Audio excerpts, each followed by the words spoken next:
안녕하세요, 여러분. 오늘 해설 시간에는 아주 깊이 있는 주제를 다뤄볼 건데요.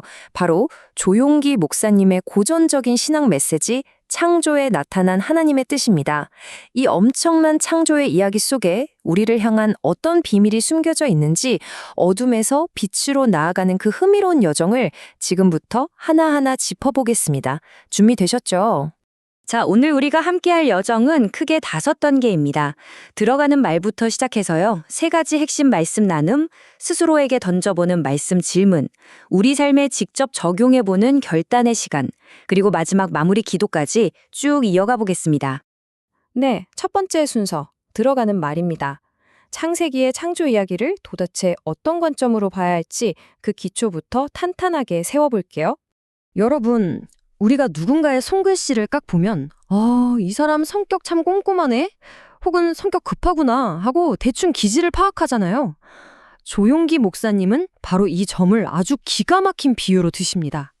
우리가 손글씨로 사람을 알 수 있듯이 하나님이 만드신 이 거대한 창조 세계를 가만히 들여다보면 그분의 변치 않는 성품과 우리를 향한 진짜 뜻을 고스란히 읽어낼 수 있다는 거죠. 진짜 와닿는 비유 아닌가요? 이 비유의 바탕에는 창세기 1장 2절 말씀이 깔려 있습니다.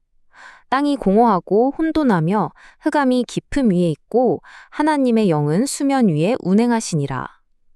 살다 보면 우리 인생도 이 말씀처럼 완전 텅 비어 있고 한 치 앞도 안 보일 만큼 캄캄할 때가 있잖아요.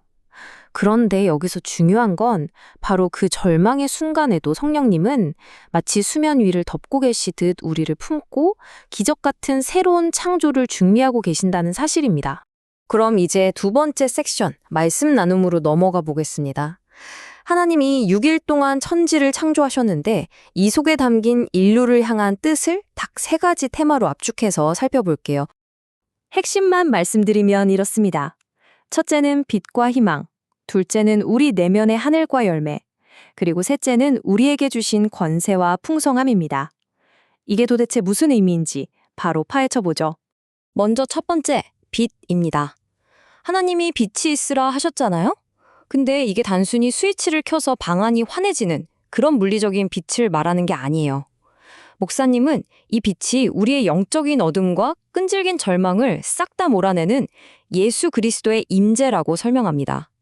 그러니까 우리 내면의 캄캄한 절망 속에 도덕적인 순결함과 영원한 희망을 가득 채워 넣으시겠다는 그분의 강력한 의지가 담겨 있는 거죠.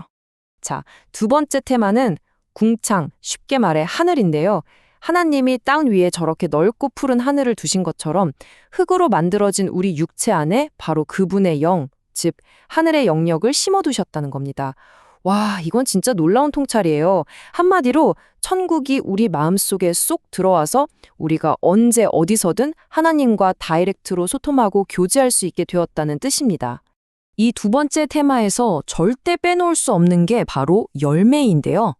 하나님이 메마른 땅에서 식물과 과일이 자라나게 하신 것처럼 우리 삶이 그냥 쩍쩍 갈라진 사막처럼 삭막하고 생산성 없기를 결코 원치 않으십니다. 오히려 그 반대죠.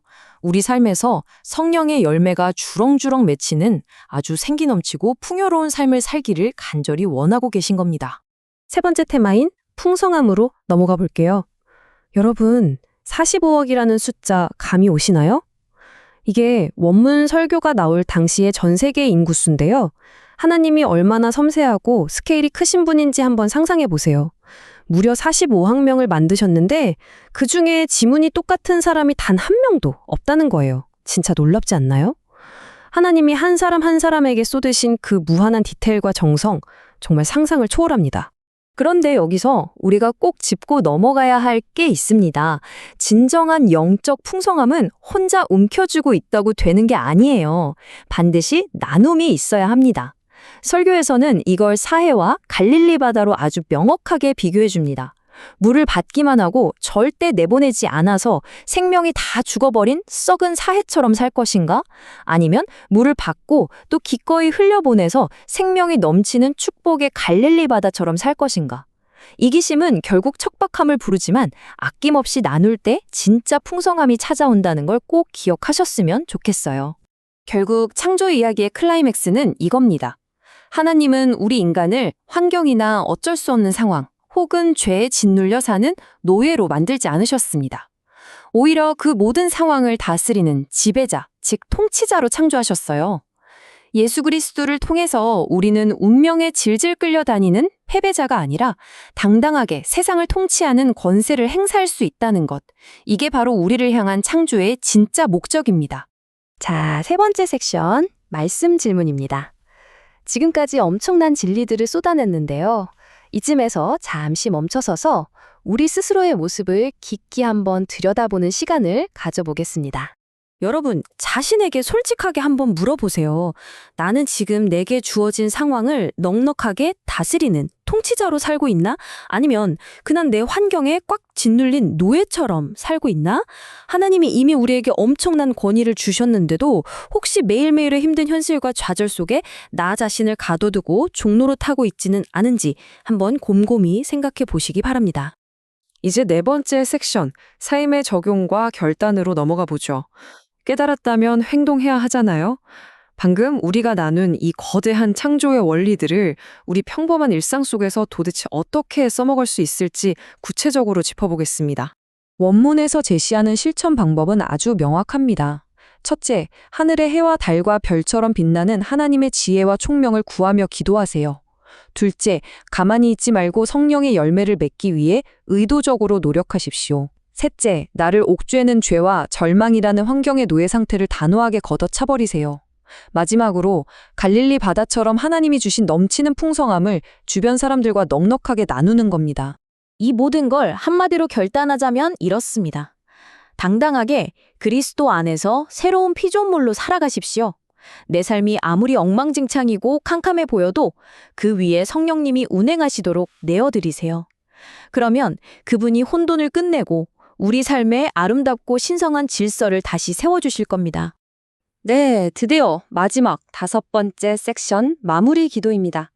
오늘 우리가 함께 나눈 이 가슴 뛰는 진리들을 고스란히 담아서 경건한 마음으로 오늘 해설을 마무리해 보겠습니다. 조용기 목사님이 설교 마지막에 하셨던 기도문 일부를 들려드릴게요.